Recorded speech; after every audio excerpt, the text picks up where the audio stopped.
Et je vous propose de passer à nos jeux oratoires, enfin. On passe au premier sujet. Peut-on raffiner la cruauté de l'affirmative? J'appelle Morgane Gassler.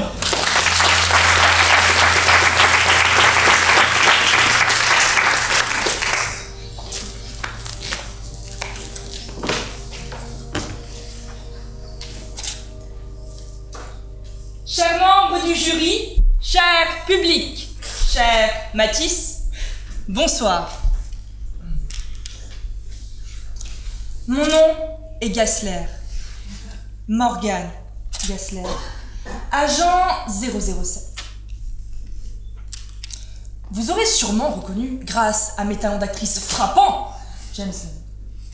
Dès lors, vous en conviendrez, il fait figure de raffinement de la cruauté, car malgré son tailleur taillé sur mesure, il tue, il assassine. Et oui, ses yeux sont revolver. À présent, vous vous dites, que lui prend-elle? À quel point est-elle bizarre? Pourtant, mes amis, tout ceci est lié. L'âme se raffine à mesure qu'elle se gâte, affirmait Marivaux. Il faut en fait voir le raffinement comme une façon d'être qui se développe et s'étoffe au contact d'autrui. Le raffinement, c'est rendre subtil, rechercher le beau de façon excessive. Quant à la cruauté, c'est un plaisir intense, celui qu'un individu éprouve en voyant un autre souffrir. Souvent confondu avec des termes tels que le délicat. Il y a derrière l'idée de cruauté, le mauvais. Pour autant, cela signifie-t-il qu'il n'y a pas de beauté dans la cruauté?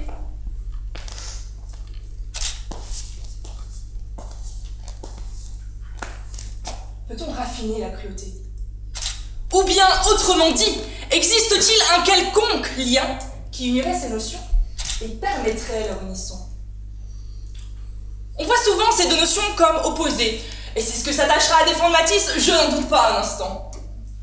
Mais ne vous en déplaise, chers contradicteurs, la possibilité d'une relation entre cruauté et raffinement existe. C'est même certain. À cet égard, notre société de consommation est révélatrice. Pense à la mode. Les défilés haute couture so chic ne sont-ils pas la quête même du raffinement? Pourtant, nos mannequins subissent bon nombre d'actes cruels. Injonctions à la maigreur, pression psychologique sont pour part devenues leur lot quotidien. J'affirme que de par leur création, bon nombre de stylistes peuvent raffiner la cruauté. Il y a correspondance, c'est indéniable. Et ça, c'est parce que nous le valons bien. Je m'adresse donc à vous, cher jury, cher public. L'homme peut-il raffiner la cruauté? Bon, votre réponse ne m'intéresse pas. Oui, il le peut. Par quel moyen? Grâce à l'art, bien sûr. Puissance qui nous offre la possibilité d'affirmer la cruauté, en plus de la sublimer. Les artistes, de par leur talent, leur créativité, leur intellect, ont bien sûr marqué l'histoire, mais surtout raffiné la cruauté. L'art est polysémique. La preuve en est que la littérature permet l'expression d'une beauté, d'une aventure, d'un amour, ou encore d'une cruauté. Se faisant défenseur de multiples causes, le chef de file du romantisme Victor Hugo énonce dans Le dernier jour d'un condamné le récit cruel et angoissant d'un homme dont la fin est proche. Coupable dans les deux sens du terme, et oui, il est coupé, il faut avant tout comprendre que c'est le poids des mots et l'envolée lyrique du maître qui rendent cet ouvrage beau. l'horreur de la peine de mort apparaît sublimée par l'écriture.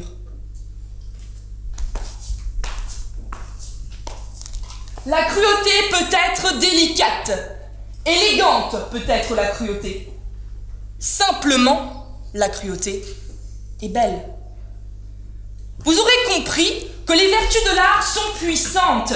L'art a le pouvoir de figer un moment cruel dans le temps, le rendant saisissant.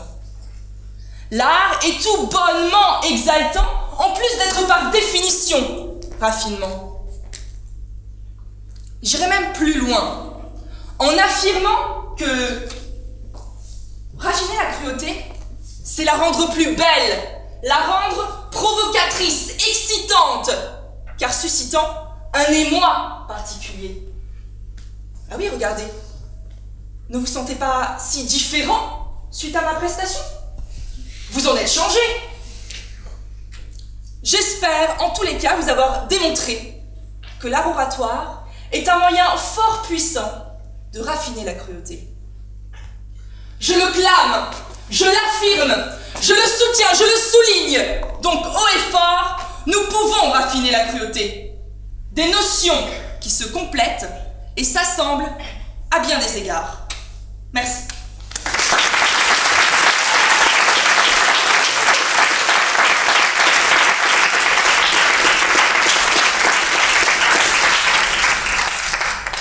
Et pour répondre à la négative, j'appelle Mathis Columjolian.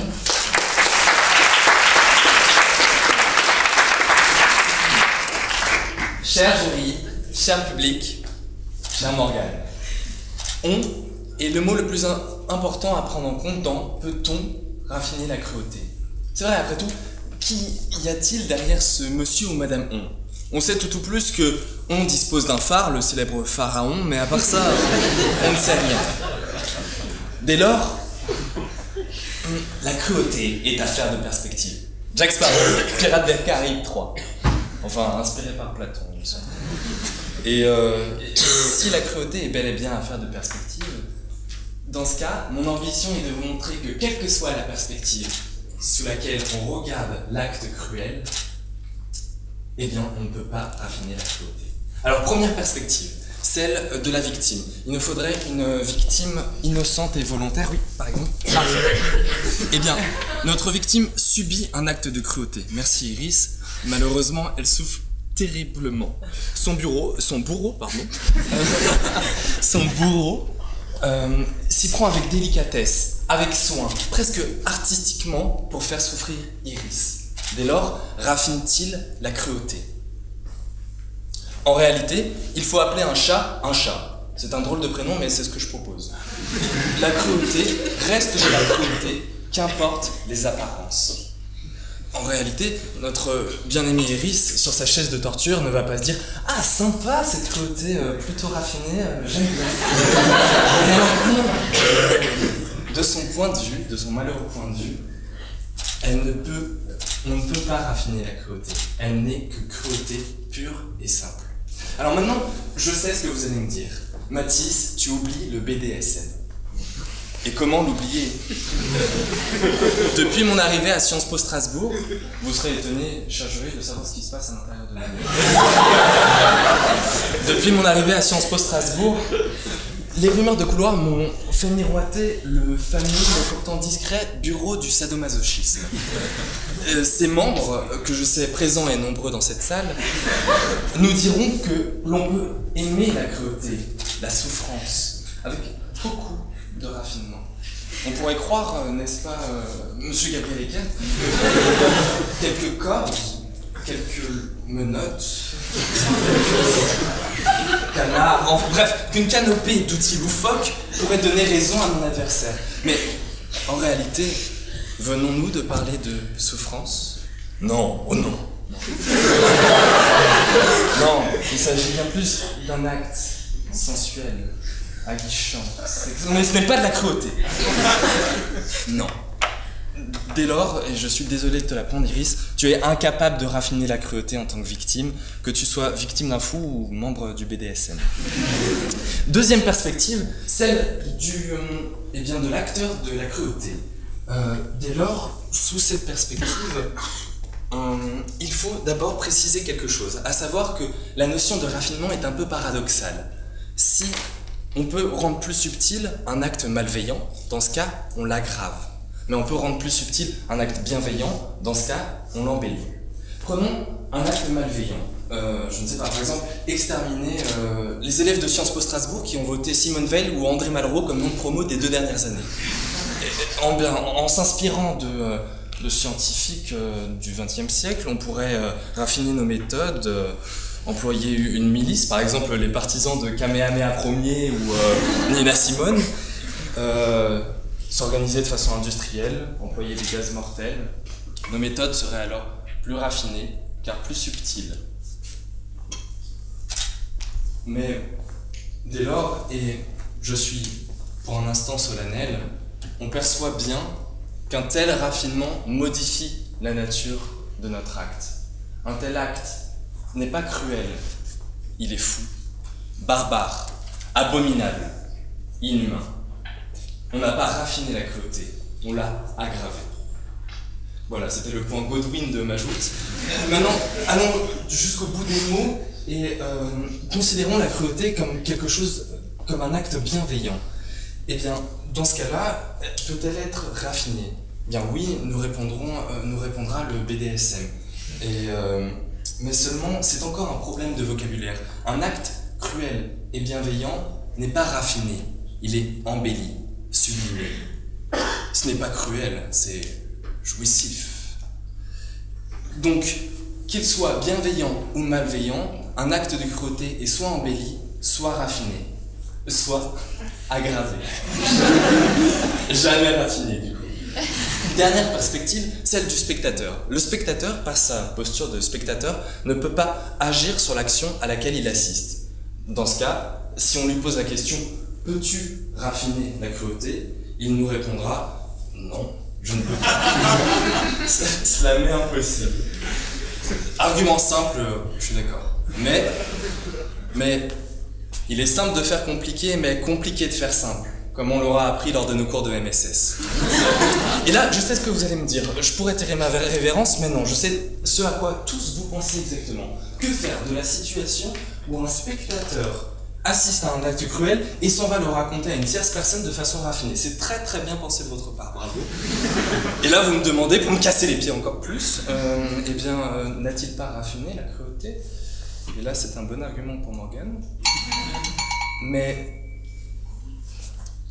en réalité... Ah oui, c'est difficile. Mais en réalité... Très bon argument.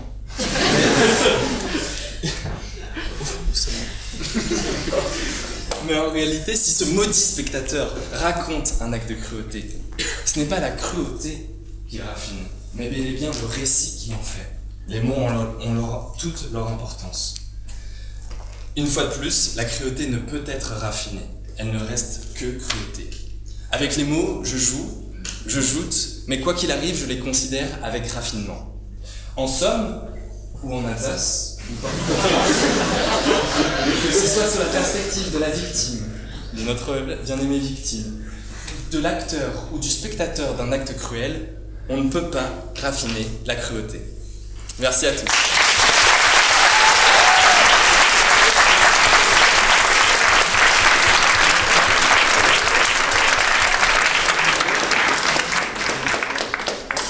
Et je laisse nos 2 candidats se rapprocher pour un temps de débat qui peut être animé également par des questions du jury. Vous disposez de 2 minutes 30.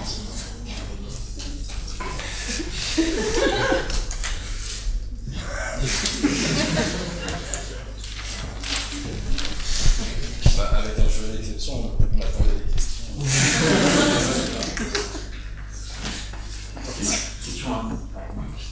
Question à Morgane. Vous avez un contradicteur. Est-ce que vous pouvez nous montrer en quelques secondes comment être cruel et raffiné en fait?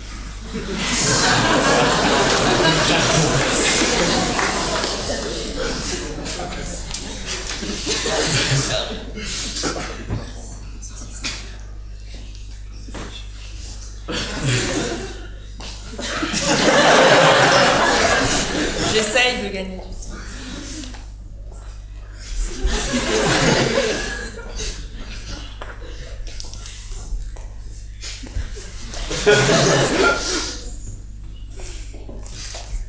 C'est censé être une souffrance, un peu. Quelque chose d'un peu gênant, en fait. Tu veux que je te mette dans une situation gênante? Mais quoi qu'il arrive, tu vois, là tu te places en position d'acteur de la cruauté. Et quoi qu'il arrive, je ne sais pas, tu veux plutôt faire un acte bienveillant ou malveillant?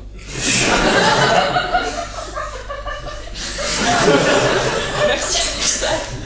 Donc, j'aimerais juste te dire que la cruauté et le raffinement, ce sont deux notions subjectives.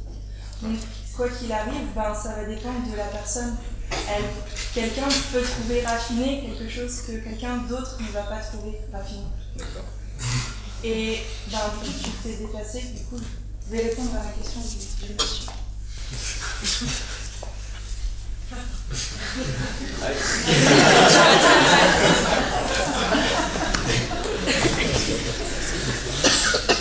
Mais du coup, selon moi, l'acte là est tellement malveillant qu'elle ne peut plus l'appeler de la cruauté, c'est de la barbarie.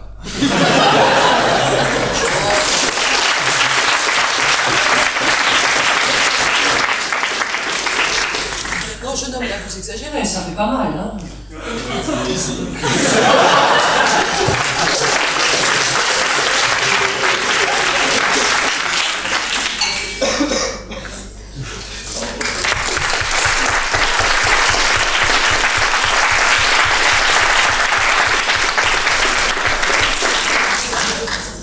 Passons maintenant au deuxième sujet pour ce soir.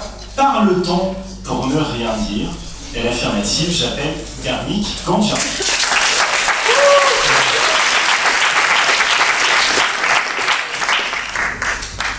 Très cher Julie, cher public, chères contradictrices, chers amis, je vous annonce que je vais parler pour ne rien dire.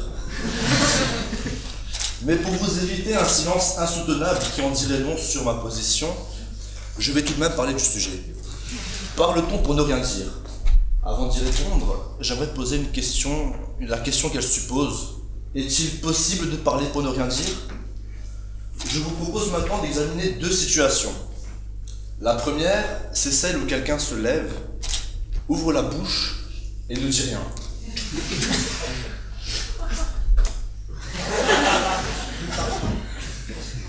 La deuxième, c'est celle où quelqu'un parle, mais ne dit pas quelque chose d'intéressant. Par exemple, salut, ça va? Tout le monde se fiche de la réponse à cette question, et pourtant on la pose. Selon le Robert, dire quelque chose d'inintéressant équivaut à ne rien dire. Imaginez maintenant cet étudiant, alsacien de préférence, car nous sommes dans la maison de la région. Imaginez cet étudiant qui se lève pour parler et qui ne dit rien d'intéressant. Aura-t-il pour autant dit quelque chose qui n'a pas d'importance et qui ne véhicule aucune information? La réponse est non. En effet, nous pourrons retenir deux choses. La première, c'est qu'il sait parler, ce qui n'est pas donné à tout le monde. La seconde, c'est qu'il n'a aucune information à délivrer, ce qui est déjà en soi une information. Les termes du sujet ayant été définis, n'espérant pas être cet étudiant à court de mots, je vais maintenant vous proposer une nouvelle manière d'échapper à la question. Et pour cela, je vais vous poser la question suivante. Pourquoi est-ce que l'on parle quand on n'a rien à dire? Eh bien, chers amis, quand on parle, c'est bien souvent pour meubler des discussions, des débats, parfois même des joutes oratoires. On parle pour éviter ces moments gênants et angoissants pendant lesquels on se regarde dans le blanc des yeux. Oui, vous l'avez compris, en somme, dans ce monde, nous sommes des Stéphane Plaza du canal auditif. En effet, notre cerveau reptilien est programmé pour avoir peur du vide et du silence. Et c'est pourquoi vous préférez me voir remplir un tonneau des Danaïdes pour ne pas avoir à souffrir le vacarme du vide. Mais rassurez-vous, maintenant que vous êtes confortablement installés et que j'ai toute votre attention, un silence assourdissant ne risquera pas d'atteindre vos oreilles chastes.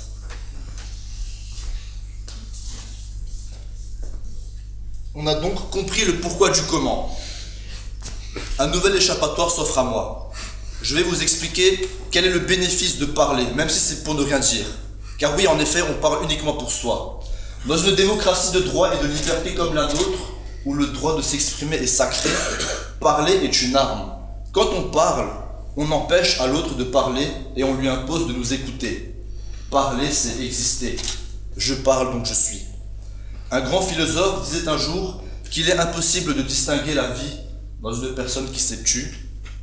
Et d'ailleurs, la parole est la meilleure manière de montrer sa présence au monde. Et d'ailleurs, sur la parole, Madame la sénatrice n'aurait jamais su que je serai prochainement disponible pour un festival.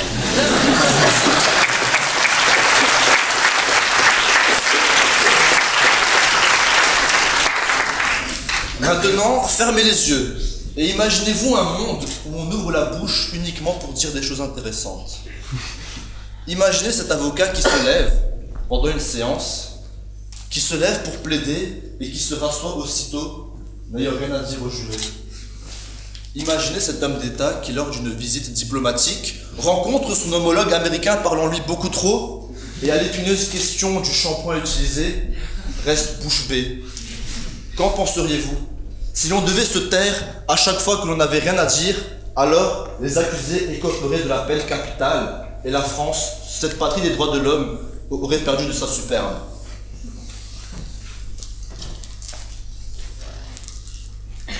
C'est pourquoi, quand on n'a rien à dire, il faut en faire profiter l'auditoire.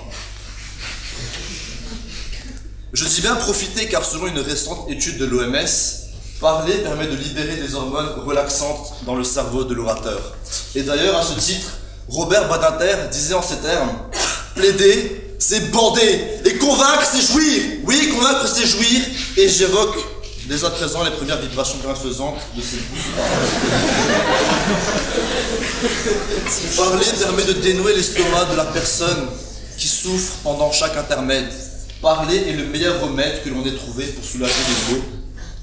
Parler nous délivre de nos peurs et c'est à présent soulagé que je vous remercie de m'avoir écouté si longtemps. Débarrassé de ce fardeau, c'est avec plaisir que je transmets le flambeau à ma contradictrice. Je vous remercie.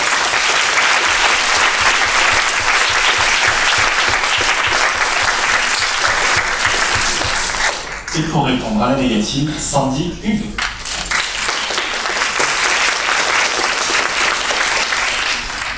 Cher public, cher jury, bonsoir. On m'a demandé de vous parler. Alors me voilà. Mais de quoi allons-nous parler? Eh bien, j'aurais pu vous répondre de rien. Parlons de rien. Mais dans ce cas-là, vous auriez pensé, si elle n'a rien à dire, bah, autant qu'elle se taise. Soyons honnêtes. Seriez-vous venus ici, coûte que coûte, assister à cette joute, si les jouteurs n'avaient rien à dire? Non. Bon, bien sûr, ce soir, vous êtes aussi venus pour le cocktail. Oui, bien sûr. C'est une motivation supplémentaire.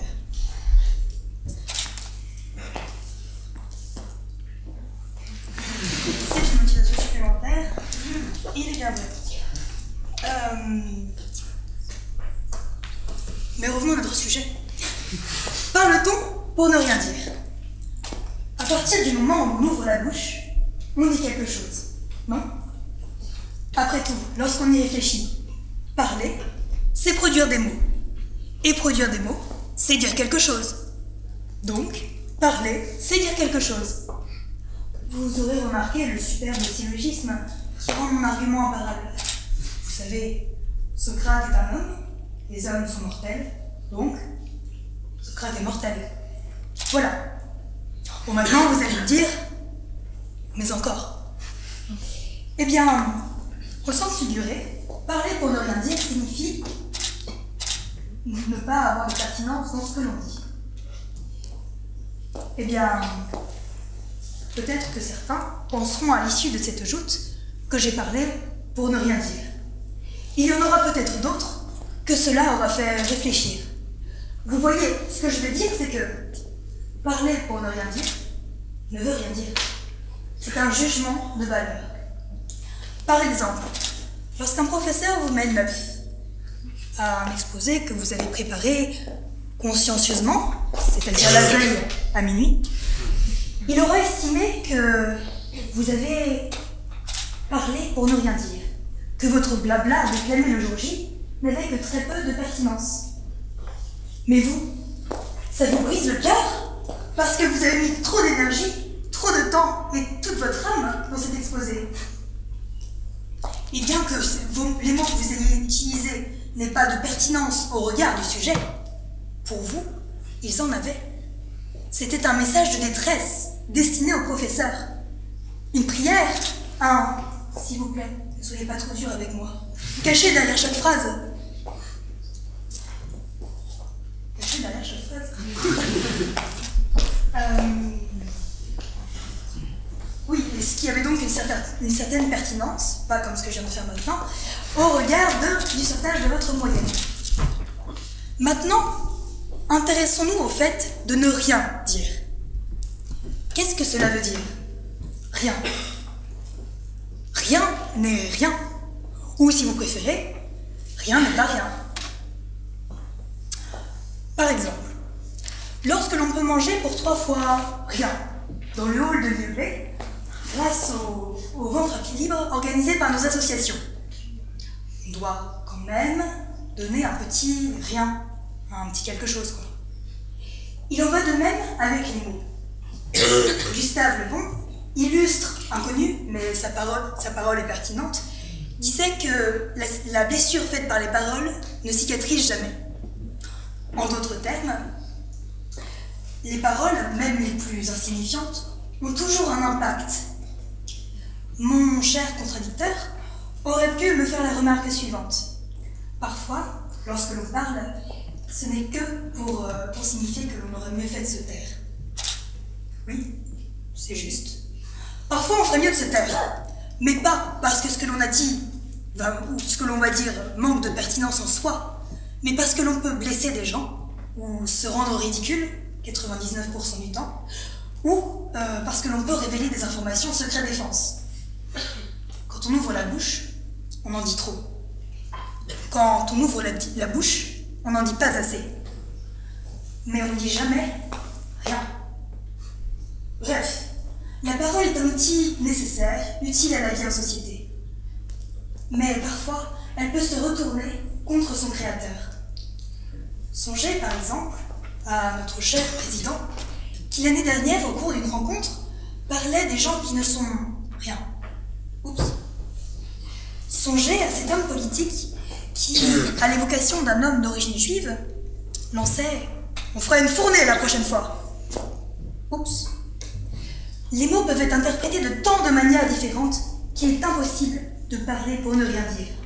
Et quand bien même on essaierait, il y aurait toujours quelqu'un pour trouver un sens à nos paroles, ou les interpréter, quand bien même ce ne serait pas le sens d'origine.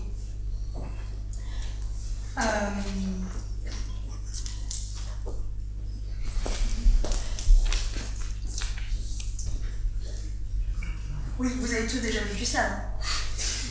J'hésitais à vous poser la question.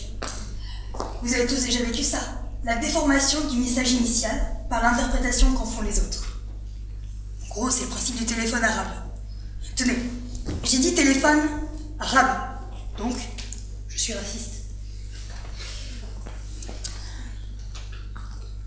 Eh oui. Mais quoi qu'il en soit, oui, d'un mot innocent, on peut très vite dériver vers la polémique. Et pour ceux qui estimeraient que polémiquer revient à parler pour ne rien dire, il faut bien voir que la polémique mène au débat. Et que le débat est le lieu de rencontre des idées de chacun. C'est l'endroit où chacun peut s'exprimer. Et s'exprimer, ce n'est pas rien.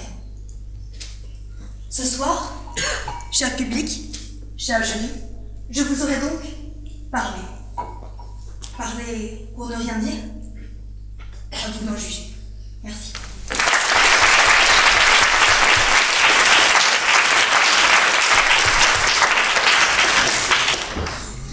Et vous avez toujours 2 minutes 30 pour débattre, pour répondre aux questions éventuelles des jurys.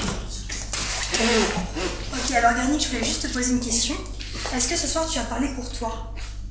Alors oui, j'ai parlé pour moi. D'ailleurs, c'est gentil pour le jury. Oui, mais pour le public qui est venu là. Quand je parle pour ne rien dire, il se trouve qu'il y a comme des informations qui sont véhiculées. Et même si je parle pour ne rien dire, il n'y a pas rien qui a été transmis. Du coup, je pense que le public et le jury pourront apprécier cet argument vide de sens. Justement, c'est la marque que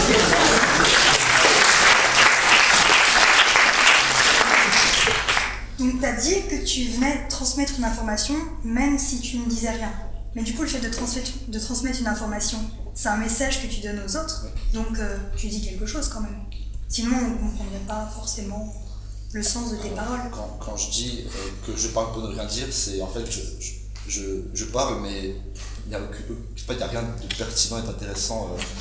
Comme maintenant, en fait, que tu peux remarquer. Justement, parce qu'on parle de rien dire. Non, mais... Et je pense que même si j'ai rien à dire, je devrais pas me taire parce que justement, j'aimerais vous faire profiter de mon manque d'informations et j'aimerais que vous sachiez que je n'ai rien à vous dire. Et donc pourquoi on est venu ici? Pourquoi sommes-nous ici Alors, s'il n'y a rien à partager? Personnellement, je suis ici pour mon propre plaisir. Comme je l'ai expliqué avant, j'ai parlé pour me dénouer l'estomac un petit peu parce que avec l'hiver qui a été passé, c'était un petit peu compliqué. Et maintenant, ça va beaucoup mieux. Il se trouve que ma voix est un petit peu moins nouée. Et voilà, je sais pas, vous êtes venus pour nous écouter, je suppose. J'espère que ça vous a plu, même si c'était... Bon, en tout cas, j'ai compris ce que tu m'as dit. C'est intéressant ce que tu racontes. La preuve que tu ne devrais pas penser que tu parles pour ne rien dire. Je te remercie. Et au risque d'avoir mal interprété ce que tu m'avais dit, je crois que tu m'as quand même transmis quelque chose. Du coup, j'en reviens à douter de mes propres idées. Donc, je pense que je suis effectivement venu pour ne rien dire. En tout cas, tu es venu pour me lancer des fleurs, donc merci. C'est un plaisir. Vous avez des questions? Alors, je ne sais pas si vous avez des questions. Non? Alors moi j'ai deux questions, on pourra juger original pour vous, pour toi Garnic, c'est ça? Garnic, autant pour moi. Alors la première c'est que penses-tu de l'œuvre mémorable de ce fameux auteur Pierre Billot, La Bomba Triste? J'ai dit, que penses-tu de l'œuvre mémorable de cet auteur Pierre Billon, l'œuvre La Bamba Triste? D'accord. Je n'ai pas entendu l'écho de cette œuvre, mais le titre est très évocateur. Et d'ailleurs, c'est un plaisir d'en parler. Je pense que c'est un très bon écrivain. Et j'aimerais avec plaisir lire cet ouvrage. Je t'invite donc à la découvrir le plus tôt possible. Et enfin pour toi, Sandy, j'ai une question. Si tu étais résistante, voilà, dans une guerre, dans une société post-apocalyptique, par exemple, je sais pas, l'univers de Caillou survivant, par exemple, et vu qu'on me demandait de donner le nom de tes complices, qu'est-ce que tu dirais? C'est une question très compliquée. Je vous dirais ça justement. Non, je pense que ça dépend vraiment du contexte. On parlait de raffiner la cruauté. Si justement, s'il y avait une torture ou ce genre de choses, je pense que l'humain ne peut pas garder le silence trop longtemps, à moins de l'emmener dans la tombe, justement. Et je pense que si vraiment j'étais soumise à la torture, je pourrais mentir pour vous donner des noms qui ne sont pas les miens. Voilà. Merci.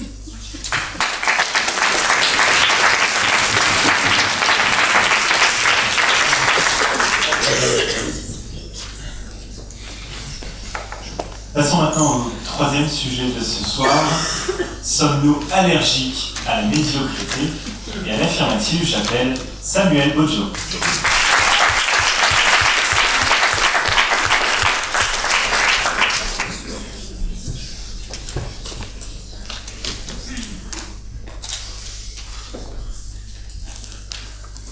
Cher jury, cher public, cher Balthazar, je suis une merde. Je suis une sombre merde. Ma vie n'est qu'une succession de vides, de temps perdus, d'heures et de minutes gâchées. Entre les grasses mat et les heures de TD passées à glander, certains disent de moi que j'ai cultivé un amour pour la flemme. Je vous l'avoue, certains jours j'ai la flemme de m'habiller, la flemme de manger. En réalité, ma vie est un long fleuve tranquille. Très tranquille. Trop tranquille. Ma vie est tout simplement fade. Ma vie est médiocre. Et je suis médiocre. Mais qu'est-ce donc que la médiocrité? À cet instant, j'aurais pu médiocrement et minablement vous déclarer haut et fort que la médiocrité n'est rien d'autre que l'apanage de mon contradicteur. Mais force est de constater que la médiocrité nous habite et qu'elle contamine nos vies. Notre médiocrité personnelle réside dans nos insuffisances, dans nos lacunes, à la fois dans notre oisiveté maladive et dans notre passivité excessive. De leur côté, nos vies sont médiocres tant elles sont simples, basiques, tant elles sont plates et insignifiantes. Ainsi, qu'on le veuille ou non, nous avons tous en nous quelque chose, non pas de Tennessee, mais de médiocre. Et nos vies ont toujours une touche de médiocrité. Bien sûr, certaines en ont juste une pensée, d'autres une louche. Mais l'essentiel est ailleurs. Ce qui nous importe, enfin, ce qui m'importe ce soir, c'est de vous démontrer à quel point notre médiocrité nous démange, à quel point votre médiocrité vous dérange.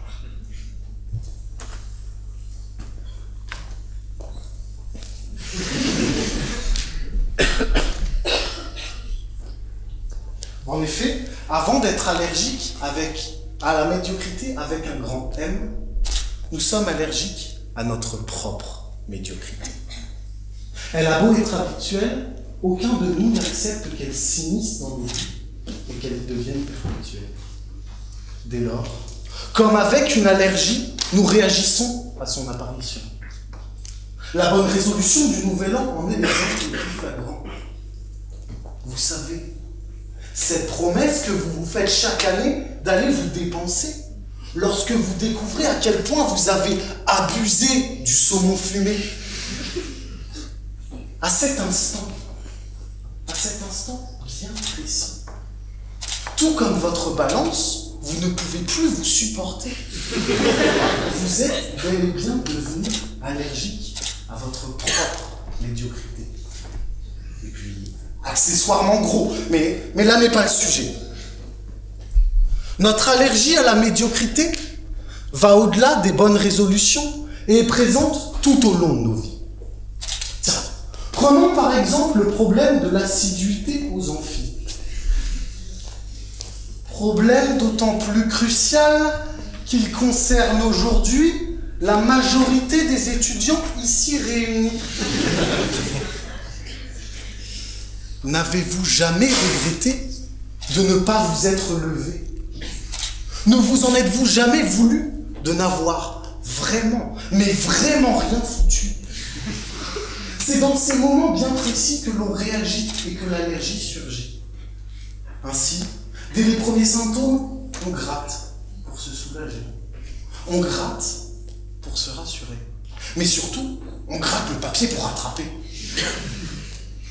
Mais notre aversion pour la médiocrité dépasse les simples carences de nos existences, puisque la médiocrité d'autrui nous gêne aussi. Si j'aurais plus de temps pour raconter, vous aurez peut-être bien mieux pigé. Vous voyez, vous riez, à la fois amusé et gêné. En réalité, ma propre médiocrité vous a incommodé, irrité, voire même choqué. Les professeurs aussi sont allergiques à cette médiocrité, car, tout comme le pollen, nombreuses sont nos copies qui font piquer les yeux.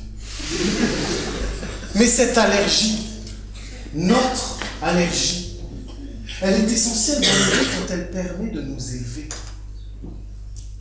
Quand la médiocrité n'est que le terreau du conformisme, dans lequel le nivellement par le bas fait loi, et l'ambition l'imperfection. L'allergie bouleverse l'ordre établi et permet de remettre la progression au centre des préoccupations. Étreint dans un train-train quotidien, L'allergie est une porte de sortie, un moyen de retrouver l'entrain de devenir quelqu'un. Tout simplement, un moyen de se reprendre en main. Mesdames, messieurs, tout au long de cette joute, j'ai tenté, non sans difficulté, de vous convaincre de l'effectivité de cette allergie à la médiocrité. Pensez en liberté. Pensez comme vous le voulez. Mais, comme de la Rochefoucauld l'a si bien dit, gardez toujours à l'esprit que le propre de la médiocrité est de se croire supérieur à autrui. Je vous remercie.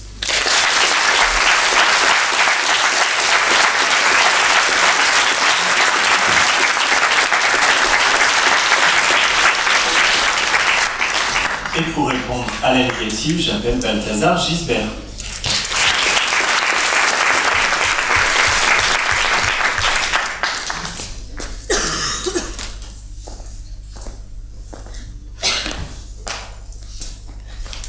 Au risque d'être original, cher jury, bonsoir. Mesdames, mesdemoiselles du public et messieurs, bonsoir. Chers contradicteurs, médiocre. Adjectif qui est sans éclat, sans grand intérêt. Ne le prenez pas pour vous, hein. Ce n'est qu'une définition tirée du dictionnaire. Jamais je n'utiliserai le Larousse pour attaquer le roux.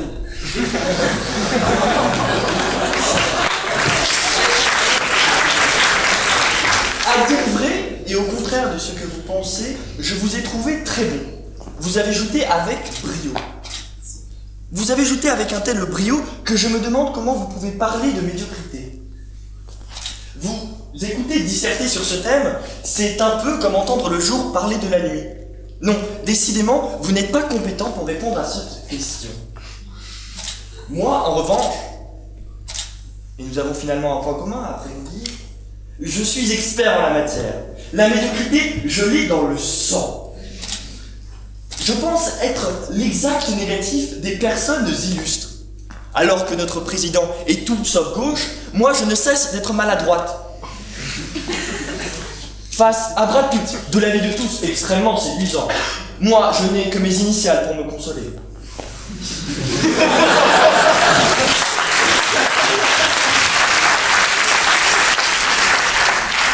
Et comparé à Voltaire, définitivement un homme brillant, je suis bien obligé d'admettre que je ne suis pas une lumière.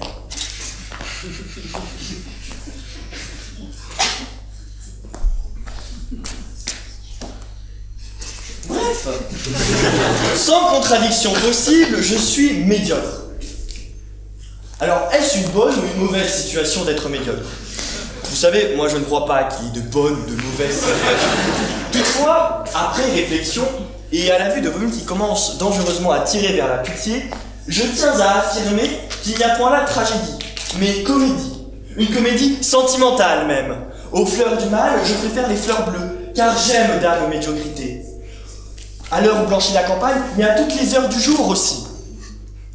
J'aime dame médiocrité. Mesdemoiselles, personne n'est dupe. Je sens sur moi vos regards libidineux. Mais mon cœur est pris, je suis furieusement de dame médiocrité. Bien sûr, j'ai des rêves de grandeur. Enfant le soir, dans mon lit, noyé sous les couvertures, enlacé par les bras de Morphée, épithète à prendre au figuré, je triomphais en quelques tourniquets des brigands du monde entier. Je sauvais des griffes d'un super vilain, vraiment vilain, l'ingénue princesse. En grandissant, mes jambes se sont allongées. Ma voix a mué. Les bouchons sont restés. Et mes rêves ont changé, mais ils n'ont pas disparu. Ils n'ont pas disparu. Nous espérons tous, quelque part, non pas être, quelle que soit la manière dont nous nous exprimons d'ailleurs, nous espérons tous, non pas forcément être au-dessus de tous les autres, être le meilleur, mais être suffisamment talentueux pour être considéré comme à part. Et sans doute, une première pensée motivée par ce sentiment vous aura poussé dans le camp de mon contradicteur. Cependant, ce serait un égarement que de suivre aveuglément ce premier raisonnement. La médiocrité n'empêche pas le génie. Elle le révèle. L'homme sans intérêt révèle l'intérêt de l'homme intéressant. À l'envers, l'intérêt de l'homme intéressant est révélé par l'homme sans intérêt. Il n'y a pas de chef-d'œuvre sans œuvre subalterne. Alors, aimer la grandeur et le génie, c'est apprécier la bassesse et la bêtise. Rester béat d'admiration devant la révolution de l'urinoir de Duchamp, c'est accepter avec le sourire l'installation sur la place Vendôme d'un plug anal géant. Et rire à chaque réplique d'un des proches, c'est applaudir avec humeur et vigueur votre humble beau-parleur. Vous devez applaudir maintenant.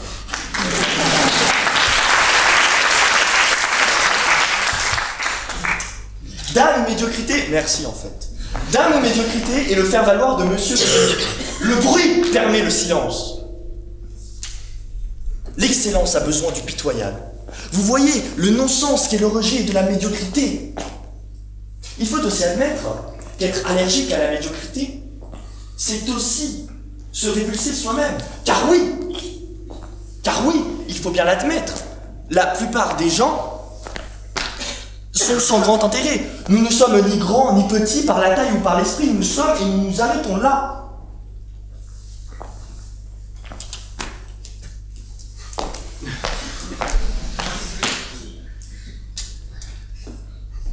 Qui peut prétendre, en tout temps du jour et de la nuit, exercer une activité au-dessus de toute banalité? Restez assis, je vous prie. Mais alors, une demoiselle dans l'audience pourrait se lever, indignée, et me rétorquer. Qui fera mon indigné? Tenez, lisez ceci bien fort, que tout le monde vous entende. Bonsoir mademoiselle, il faut faire vite, à haute et intelligible voix. Prenez un temps indigné et lancez votre réplique spontanée inattendue. Freluquet, comment osez-vous nous rabaisser? Pardon, J'ose, madame, j'ose énoncer le niveau qui est le mien et celui de la majorité des gens assis autour de moi. Mais je l'ai dit, la médiocrité n'est pas une tragédie, bien au contraire. Le médiocre n'est pas pieds et poignets, condamné pour l'éternité à se sustenter de mets fades, à se laver à l'eau tiède et à honorer sa dame d'une demi-molle triomphante. Non, non et non.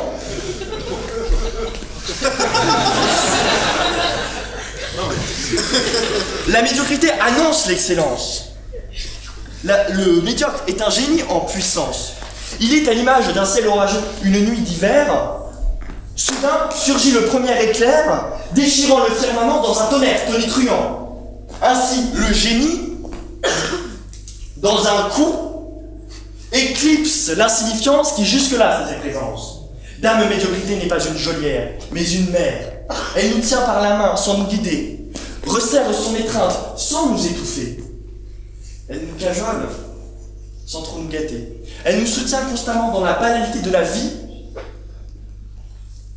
pour nous permettre de réaliser de rares coups de génie.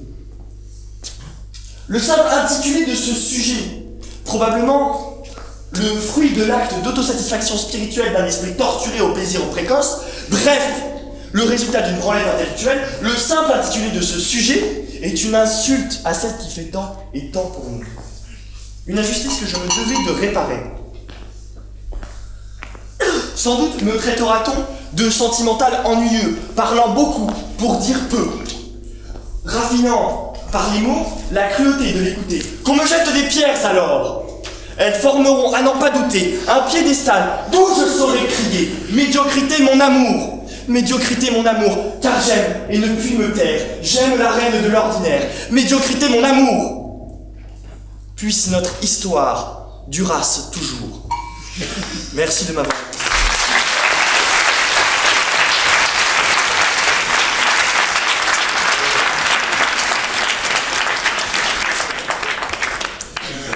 Deux minutes 30 pour débattre avec les questions éventuelles du jury. J'avais une question pour Samuel.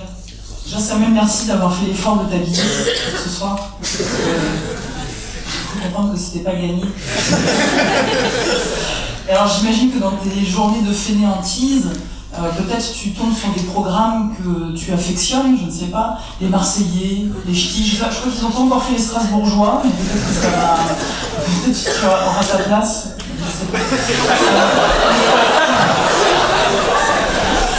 Et la question que je voulais te poser, quand tu es face à ces programmes-là, dans tes journées voilà, tu prends du temps pour toi. Es-tu sûr d'être si allergique à ce type de programme, Christophe?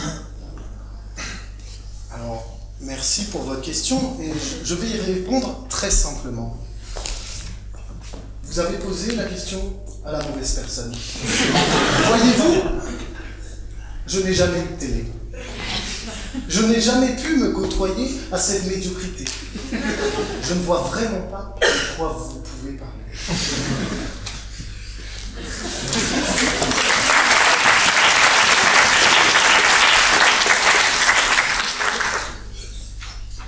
Ah, c'est la bonne parole.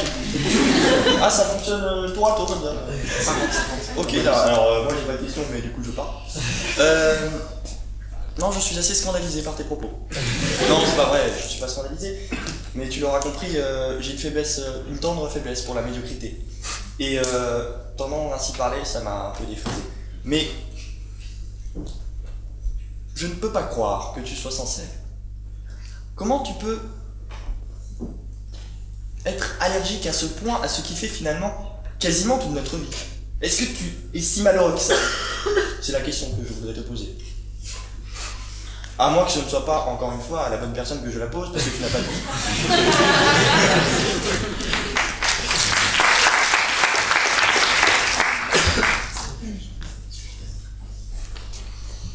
Je suis malheureux, et je l'assume. Mais je suis malheureux parce que je suis allergique à ma médiocrité. Je l'ai dit, je suis médiocre.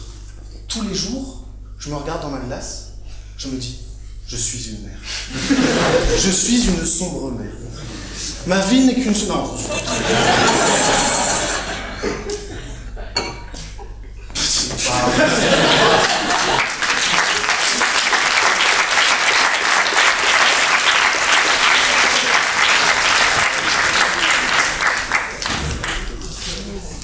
Pour le quatrième sujet de ce soir, les pierres que l'on nous jette forment-elles notre piédestal? J'invite à la positive Émile Formery.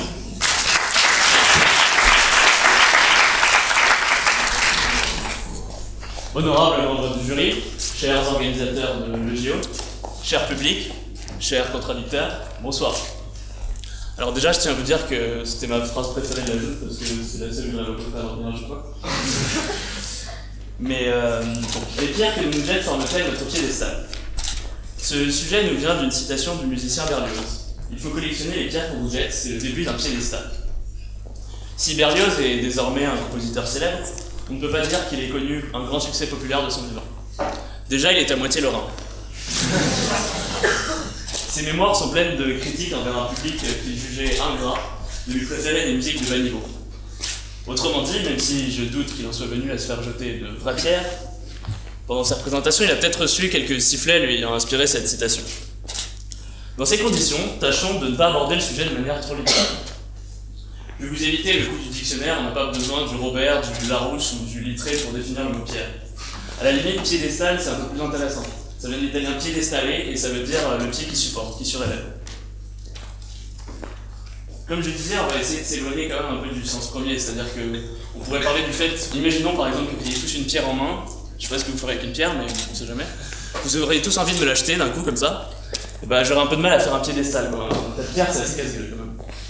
Ensuite, il y a plus grand monde qui se bat à coup de pierre.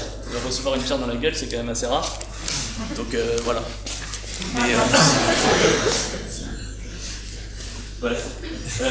Maintenant, en sens imagé, tout le monde ici sait à peu près ce que c'est se prendre la pierre. Un exemple, et je suppose que la plupart d'entre vous n'ont jamais connu cette situation. C'est le coup du Parisien qui arrive à Sciences Po Strasbourg. Alors le Parisien, il arrive, il va aux premières soirées pour s'intégrer, puis il y a toujours quelqu'un qui lui demande alors et toi tu viens d'où? Alors le Parisien, il est un peu insouciant, il répond bah je viens de Paris. Et en général, la conversation elle s'arrête là. Donc le Parisien, n'étant pas totalement stupide non plus, il décide de retenir la leçon et d'éviter le sujet la fois d'après. Je tiens à préciser que toute ressemblance avec mon vécu personnel est totalement fortuite. Maintenant, je me doute bien que mon contradicteur va étaler toute une série de scandales ayant fait chuter bon nombre de personnes de leur piédestal. Mais je ne pense pas qu'on puisse considérer le scandale comme un jet de pierre. Étymologiquement, un scandale, ce n'est pas du tout un lancer de pierre. Un scandale, ça vient du grec scandalon, et ça veut dire un obstacle, la pierre d'achoppement en fait.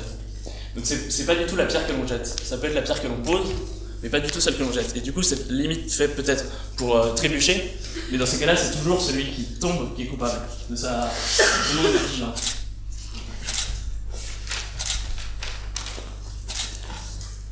Alors oui, c'est vrai qu'un scandale, ça peut mettre un homme à terre. Ça peut l'empêcher de se relever à jamais. Demandez à DSK s'il a toujours envie d'être président de la République, à Pénélope Fillon si elle veut toujours être première dame, à Donald Trump s'il a toujours envie... Bon, il y a des exceptions, mais... Mais peu importe. Tomber après un scandale, ce n'est pas être victime de jet de pierre. Un jet de pierre est à rigueur assimilable à une polémique, ce qui a un sens bien différent. Une polémique suppose une vraie action de celui qui nous veut du mal. Les conséquences sont souvent bien différentes également.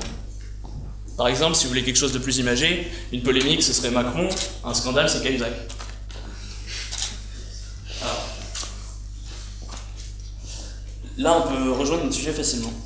Balzac écrivait dans Les Illusions perdues, la polémique est le piédestal des célébrités. En fait, dresser son piédestal, courir vers la célébrité, revient à s'exposer aux petites pierres et surtout à l'accepter. Donc à partir de ces pierres, on apprend et on construit. Balzac avait raison, il n'y a pas de célébrité. Il n'y a pas de personne qui a un tout petit peu de pouvoir qui ne soit pas susceptible de s'attirer les polémiques. Mais quand on accumule les critiques, les plaintes, les polémiques, autrement dit les pierres, on peut s'en servir. Soit pour construire un mur, se protéger, se renfermer. Il paraît que c'est très à la mode outre-Atlantique. Soit pour se surélever. Et dans ces cas-là, ça reprend tout l'essence même de la citation de Berlioz. Maintenant, tel un élève de première qui n'a plus grand-chose à dire dans sa copie de bac de français, je vais tenter une ouverture. Oui, collectionner les pierres que l'on nous jette peut être le début d'un piédestal.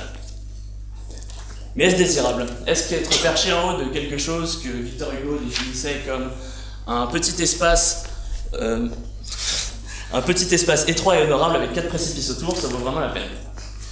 Un exemple historique de jet de pierre, ce sont les intifadas en Palestine. Des civils qui ont tiré contre des soldats israéliens.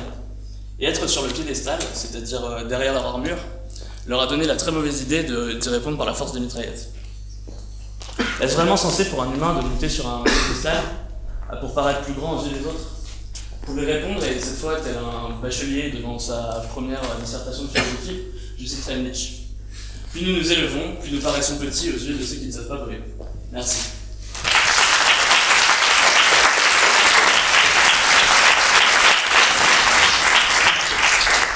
Et pour répondre à la négative, Bastien Clavel.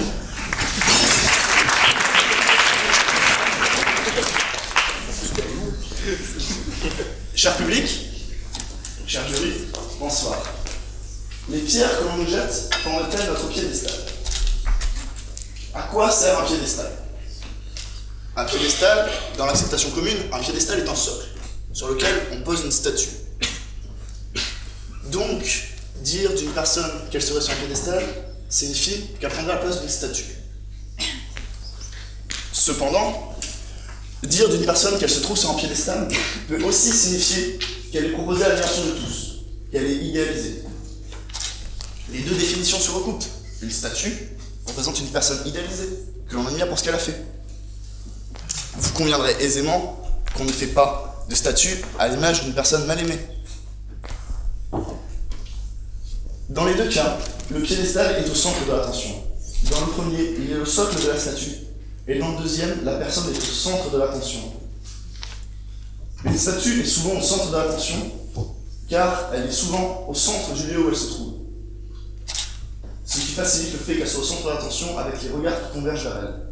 Je prendrai un seul exemple comme preuve, la statue du général Kléber, place Kléber, à Strasbourg. Elle se trouve au centre de la place, et les regards convergent facilement vers elle pour qu'elle soit au centre de l'attention. Donc, être sur un piédestal pourrait revenir à dire être au centre de l'attention. Cependant, si je prends cette pierre, que je la jette sur Balthazar, que vous tous, vous m'imitiez, Balthazar sera au centre de l'attention.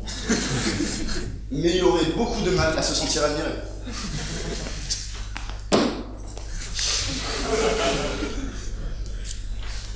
Un autre exemple est celle du condamné d'une exécution publique. Le condamné à mort se trouve au centre de l'attention. Pourtant, il n'est pas sur un piédestal. Il est sur un échafaud. Donc, être au centre de l'attention ne suffit pas pour être sur un piédestal.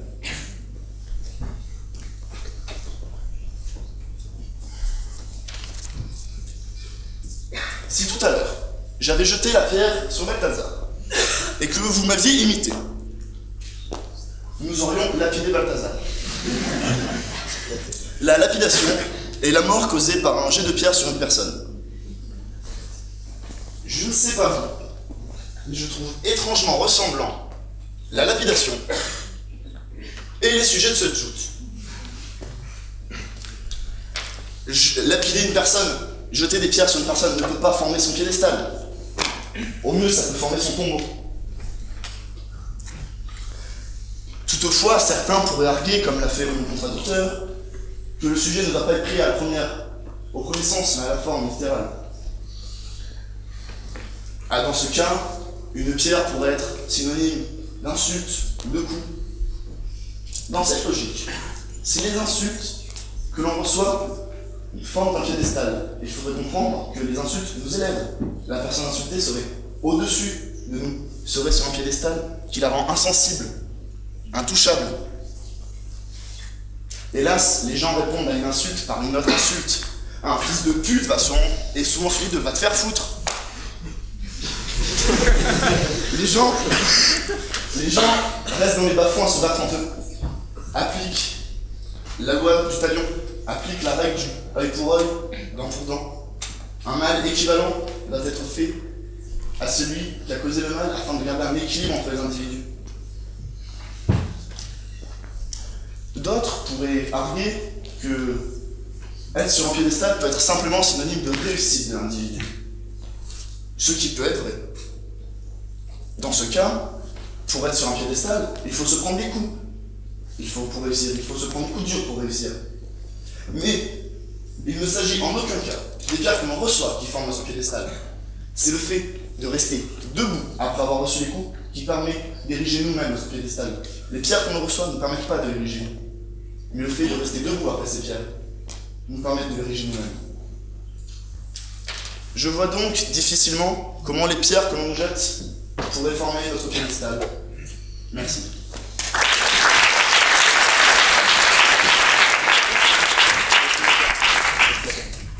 Et vous avez 2 minutes 30 pour débattre avec et répondre aux questions du jury. Alors, je trouve dommage que mon contradicteur ait pris le sujet de façon à peu près totalement littérale. C'est dommage qu'il n'ait pas pris la peine de savoir que c'était quand même un musicien qui a fait cette citation, et je doute que ce soit de la violence physique dont tu parles, à moins qu'il se battait à coups de violon ou je ne sais pas. Enfin, il parle pas d'insultes non plus, c'est totalement seulement des critiques. Et du coup, c'est une forme de dire de façon plus simple que toute critique est bonne à prendre. Une critique peut être une insulte.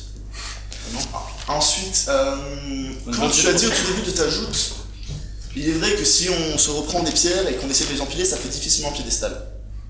Tu admets que j'ai raison de manière littérale. De manière littérale, oui. Ensuite, il faut collectionner les pierres que l'on vous jette. C'est le début d'un piédestal. Berlioz, tu l'as cité. Est-ce que tu es d'accord? Bah oui. Donc tu es d'accord sur le fait que j'ai raison. C'est le début d'un piédestal. Ce n'est pas un piédestal. Il manque quelque chose pour réaliser le piédestal. C'est le matériau de base. Ce n'est pas le piédestal en lui-même. Certes, mais c'était pas le sujet. Les pierres que l'on jette forment notre piédestal. Oui, mais pas un début de piédestal. Le piédestal est achevé. Oui, d'accord. Donc ça n'a rien à voir avec la citation de base qui était un début de piédestal. Pourquoi tu l'as cité alors? Je l'ai cité pour simplement rappeler la référence et expliquer que Berlioz parlait totalement d'un sens figuré et non pas d'un sens propre. On n'est pas ici pour parler de pierre.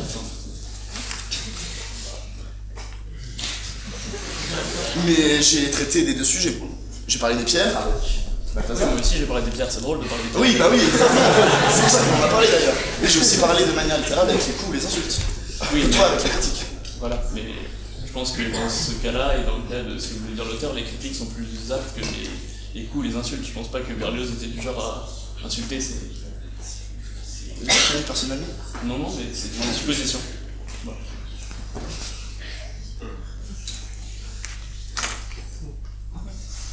Quelqu'un a-t-il une question? Non. Alors, juste, Émile, moi j'en ai une pour toi. Une question que je juge originale. Alors, y a-t-il une vie après Berlioz à méditer? Effectivement, ça va jamais. Y a-t-il une vie après Berlioz? Je pense que un musicien ne meurt jamais vraiment, donc un musicien, sa musique elle reste en vie, et donc on ne sait pas ce qu'il y a après Berlioz. À partir du moment où les gens continuent à écouter Berlioz, Berlioz est encore en vie. Et donc on peut pas vraiment. Enfin, Berlioz est devenu la musique, il est devenu une œuvre. Donc on ne sait pas ce qu'il y a après Berlioz, donc on continue à parler de lui et on continue à écouter ses musiques.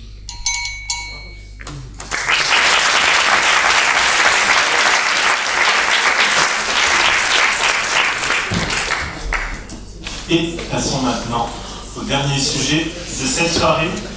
Un monstre amusant vaut-il mieux qu'un sentimental ennuyeux? À l'affirmative, Johan Jacquet.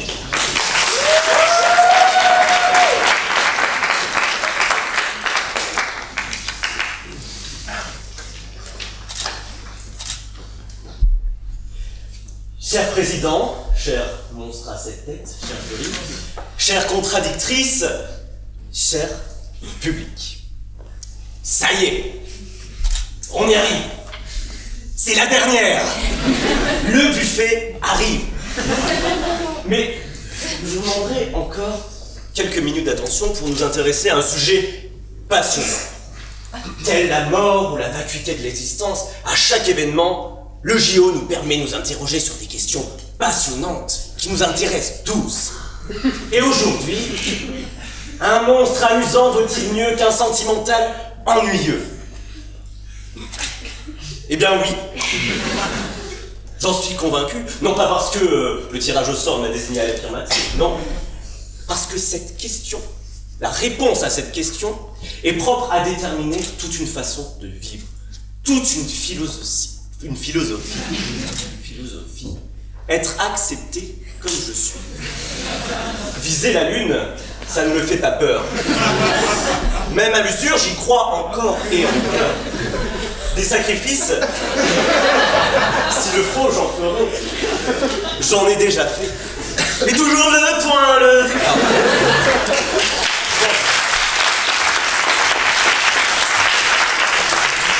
Excusez-moi. Tout l'enjeu du sujet repose sur un équilibre entre un défaut et une qualité. Un monstre, défaut, mais amusant. Qualité. Un sentimental, qualité, mais ennuyeux. Défaut. Simple, basique. Mais ce n'est pas aussi simple que cela. Le sentimental, c'est l'amoureux, c'est le romantique. C'est celui qui vit de ses émotions et de sa sensibilité. Mais bien qu'épris de bons sentiments, le sentimental est aussi fleur bleue, mièvre, passif. Il ne va jamais au-devant des choses, le sentimental. Il est prisonnier de ses sentiments. Dès lors, parler d'un sentimental ennuyeux, c'est un pléonasme. C'est parce qu'il est sentimental que le sentimental est ennuyeux. Regardez Faire, par exemple. Ça ne devait pas être la foire du slip tous les jours. Oh là là, je suis triste. Oh là là, je suis tombée amoureuse de mon beau-fils. Oh là là, je veux mourir. Oh là là, je suis morte. Ou Madame Bovary, par exemple. Oh là là, j'en ai marre de ma vie de petite bourgeoise de province. Oh là là, je veux me faire un beau et fort chevalier. Oh là là, ma vie c'est vraiment nul, en fait, je veux mourir. Oh là là, je suis morte. Le monstre, lui, il a un rapport passionnel, fort et actif à la vie. Il n'est pas toujours sympa, il fait pas toujours attention à autrui ou aux cochons, mais il est infiniment plus créateur. Le monstre. Il va au-devant des choses. Il a le courage de se confronter à l'existence. Il est actif. Il dit merci à la vie. Il lui dit merci, il chante la vie, il danse la vie. Référence qui a déjà été faite tout à l'heure, mais je me suis dit que j'allais pas réécrire toute ma vie, c'est pas grave. Bref, le monstre, il est vivant. Et bien que cruel, injuste, parfois, le monstre, c'est être amusant. Il sait tourner en dérision et rire des malheurs et des incompréhensions de l'existence. Mais le monstre amusant est-il forcément un être cruel? Faut-il s'appeler Mao ou Goebbels pour être un monstre? Absolument pas. Alors quand ça fait comme ça l'a fait pas mal de fois, c'est qu'il y a un petit trou. Donc si vous voulez bien applaudir pour voir. Oui, parce que à l'origine, je disais, le monstre, c'est celui qui arrive la signification de monstre à l'origine, c'est celui qui se distingue par son caractère ou son apparence de ce que la société attend de lui, de la norme sociale. C'est celui qui se distingue et qui dispose d'assez d'élan vital pour s'écarter avec humour et dérision de ce qu'on attend logiquement de lui. Vous n'êtes pas beau, vous êtes tout déformé, mais vous réussissez avec ironie à en prendre le contre-pied pour faire rire. Et là, vous valez infiniment mieux qu'un sentimental, passif, qui reste enfermé à pleurer dans son coin.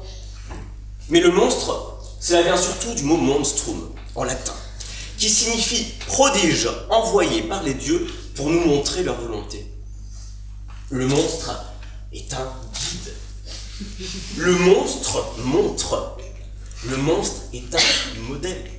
D'ailleurs, ne dit-on pas de quelqu'un d'absolument brillant dans son domaine qu'il est un monstre? Eh bien si. Notre cher président est un monstre de la poésie. Gabriel Eckert est un monstre du droit administratif. Ma contradictrice, que certains appellent Laure Igami, est un monstre du pliage japonais. Jawa Benjamin est un monstre de l'hébergement d'urgence. Prenons un exemple concret cette fois-ci. François Mitterrand, monstre de la politique, connu pour sa cruauté et son cynisme envers ses adversaires ou envers Greenpeace. Il n'en était pas moins amusant. Il savait manier l'art oratoire. Il savait tourner en dérision ses contradicteurs. D'ailleurs, on ne peut pas avoir une fille cachée pendant près de 30 ans sans un certain sens de l'humour, vous en conviendrez. Mais un Mitterrand sentimental, triste, qui passerait son temps enfermé à ressasser ses innombrables amours et à regarder les petits oiseaux, il ne serait jamais devenu président de la République. Il n'aurait jamais marqué l'histoire. Il n'aurait jamais eu de valeur.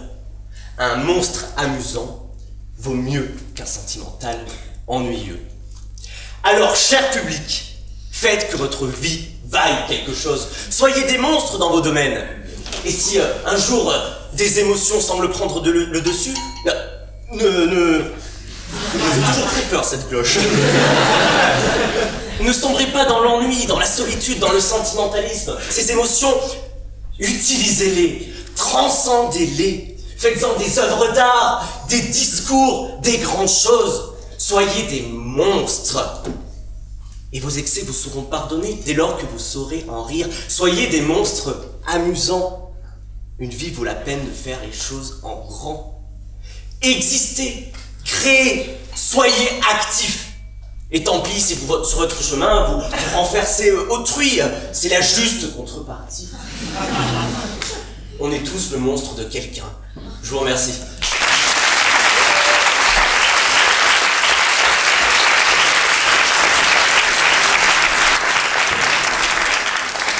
Et pour répondre à la négative, Laure Solé.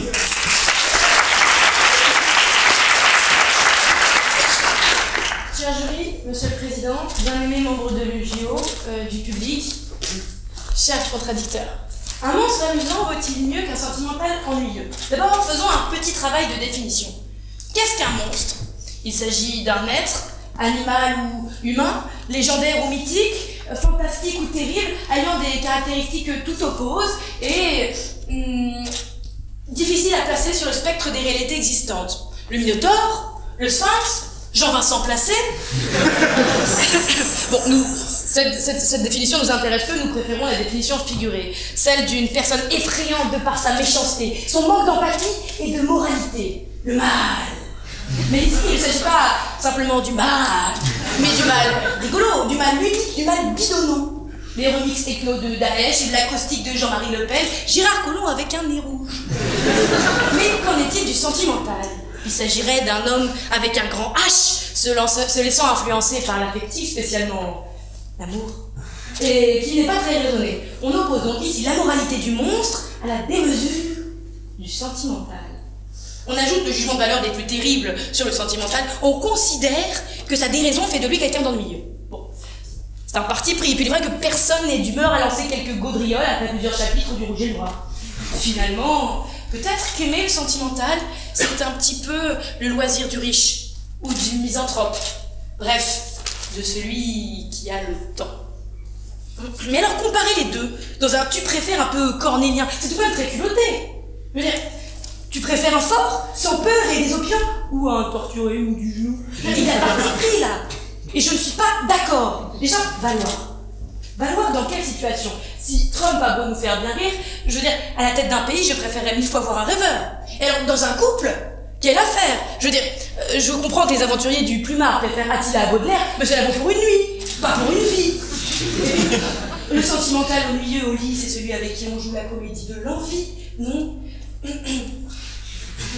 Mais l'ennui des draps ne fait-il pas place à la joie des mots et de la pensée? Toutes les choses de la vie que l'on croque, que l'on consume, toutes les choses dont on peut être repu, ces choses-là s'usent, non? Mais le sentiment, la réflexion, la pensée, ça ne s'use jamais. Alors oui, il est follement plus excitant de rencontrer un tyran débordant d'humour au cours d'une soirée mondaine. Mais pourquoi? Interrogeons-nous gaiement. Pourquoi préfère-t-on le fort qui rayonne de l'impudence de son mépris? Mais parce que l'homme adore ça. L'aura du dictateur impuni, du grand méchant désinvolte. En un mot, l'invulnérable. L'homme écrase le sentimentalisme comme le petit ange sur son épaule dans un film, avant de faire les 400 coups. Le sentimentalisme dans une vie, c'est comme une promesse électorale à la porte du mandat de la vie d'adulte. Je baisserai de 50% le nucléaire en France. Et nous dit notre cher président. Et la monstruosité, c'est le retour à un pseudo-pragmatisme tout à fait choisi. Le nucléaire est une industrie de souveraineté qui a fait ses preuves. Il faut développer la complémentarité entre ces deux ressources. Le renouvelable est une énergie d'avenir qui reste intermittente. Traduisons par je m'en tamponne allègrement le coquillard avec le pinceau de l'indifférence de ton impalpable et invisible réchauffement climatique d'activiste en Sarwell. Le sentimentalisme.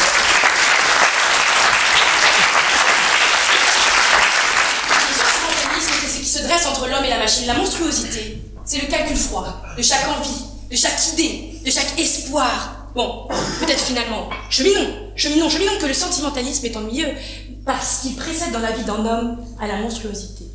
Prenons un exemple, Caligula. Caligula était un prince fort aimable, il était tout à fait épris de sa sœur. Celle-ci meurt alors dans de tragiques circonstances. Alors Caligula devient obsédé d'impossible. Il nivelle, il est empoisonné de mépris d'horreur. Il dévèle tout autour de lui par la force de sa rage et de sa déception. Il nie dans un premier temps l'humanité des autres et de ce fait sa propre humanité. Dans la pièce de Camus, Caligula, c'est l'histoire d'un homme, d'un suicide supérieur. Il détruit car il est détruit. Il anéantit afin qu'on l'anéantisse. Peut-être finalement le sentimentalisme est-il ennuyeux, non pas parce qu'il s'agit d'une genre de masturbation intellectuelle pour les oisifs, mais parce que cela renvoie à ce qu'on a perdu. Finalement, préférer la cruauté du monstre, n'est-ce pas remplacer l'amour de ce qui nous manque par la haine de ce qui nous reste? Il n'est pas ennuyeux de vivre, il n'est pas ennuyeux de ressentir, mais c'est la picote, c'est la torture, c'est la tord l'estomac d'infinis mots désagréables, ce n'est pas confortable. On y vient. Le confort. Je ne vais pas m'asseoir en tailleur ici, en hurlant contre la société de consommation et haranguant chacun de vous, arrêtez les sneakers, les Mars et McDo. Vous génocidez qui vous voulez, comme vous voulez. Moi, c'est pas mon affaire. Ce que je veux dire, c'est que dans son individualisme et sa mollesse accablante, l'homme n'a pas plus envie de se faire chier, aller au travail en vélo, que de tomber amoureux, finalement. L'homme annihile les sentiments parasites, incontrôlables, incommodants, ennuyeux, pour ne garder que les plus primitifs.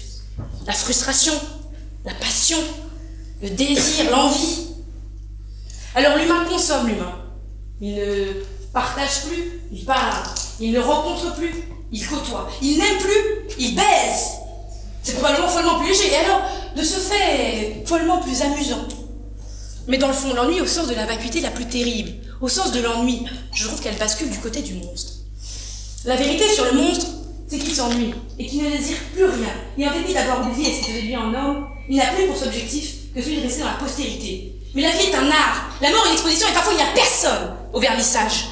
Le monstre, il passe à côté de son existence. Pensant se débarrasser des préoccupations contingentes, il s'inocule le mal moderne et s'obsède de concepts futiles.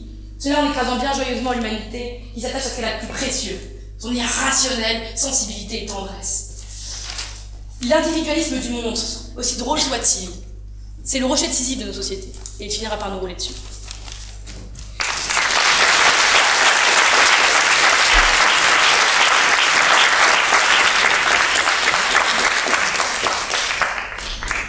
Et vous avez donc 2 minutes 30 pour débattre et répondre aux questions éventuelles du jury. Moi j'aurais une petite question. Je crois, on verra. Du coup, toi tu assimiles beaucoup le monstre à quelqu'un de cruel, de forcément méchant, qui veut tout écraser sur son passage. Et justement, j'ai l'impression que dans mon discours, j'ai essayé de montrer que le monstre était plus polysémique et était plus. Il y avait plusieurs têtes, quoi. Et qui pouvait être aussi créateur, qu'il avait un rapport actif à la vie et à l'existence, contrairement au sentimental, qui par son sentimentalisme reste passif face à l'existence et perdu dans ses émotions. Donc j'ai essayé de tourner mon discours là-dessus et je voulais savoir ce que tu en pensais. Je considère que le monstre, c'est quelque chose qui s'attache à une moralité qui n'est pas celle qui est partagée par toute la société. Et de ce fait, peut-être que le monstre, c'est celui qui est le plus à même de blesser les autres. Et de ce fait que le monstre, il est amusant de par son cynisme, mais pas par... Donc tu as dit quelque chose d'intéressant, le fait que le monstre... Oui, c'était dans la définition que j'avais donnée, celle qui était sur Larousse, que le monstre, par son caractère ou son apparence, il était en décalage avec les normes sociales. Mais est-ce qu'être en décalage avec les normes sociales, comme tu viens de le dire, c'est forcément être cruel, faire du mal potentiellement? Peut être, comme je l'ai dit, comme Gabriel Eckert, monstre du droit administratif, du droit des marchés publics, ce genre de choses passionnantes, et être créateur, écrire des bouquins là-dessus, enseigner à des étudiants.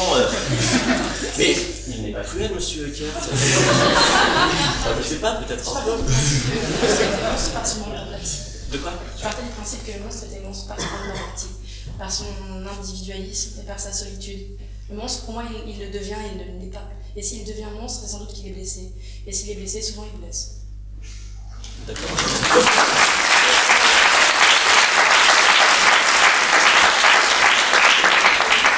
On n'est pas d'accord. Pourquoi les deux exemples de sentimental ennuyeux étaient des femmes?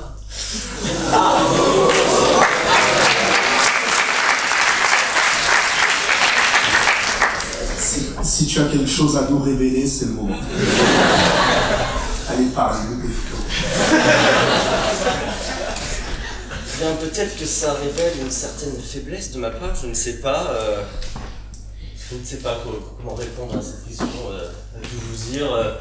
Parce que j'ai pris des exemples qui étaient des exemples littéraires anciens ou revenant à la Grèce antique. Et le problème, c'est que bon, je ne vais pas faire mon discours politique, mais bon, Madame Keller, vous êtes une politicienne, vous connaissez ces choses-là, et vous êtes féministe, comme toute la droite française. Et je suis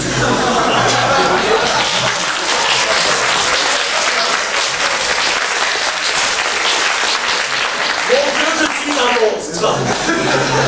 Quand on répond à votre question, peut-être qu'aussi ces exemples-là sont datés et viennent d'une société qui est archaïque, peut-être patriarcale, peut-être. J'admets mon erreur, j'aurais dû prendre peut-être un exemple plus contemporain où on estimait que des hommes peuvent être aussi des sentimentales en milieu, et il y en a de nombreux exemples. La prochaine fois, je ferai attention à la parole.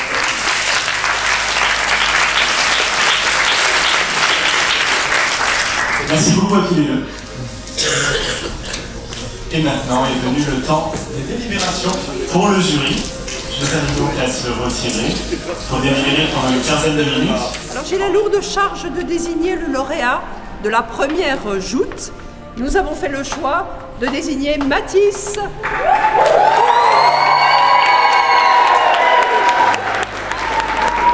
Parle-t-on pour ne rien dire? Et le jury a désigné Garnick Gondjian comme... Alors, troisième joute avec le sujet « Sommes-nous allergiques à la médiocrité ?» Il s'agit de Samuel Boger. Quatrième joute, donc rappelez-vous, les pierres que l'on jette forment-elles notre piédestal? Et finalement, nous avons retenu Bastien Clavel. La cinquième joute, nous avons opté pour Laure Solé. On va vous annoncer maintenant d'abord le deuxième prix et ensuite le grand gagnant. Donc Laure Solé.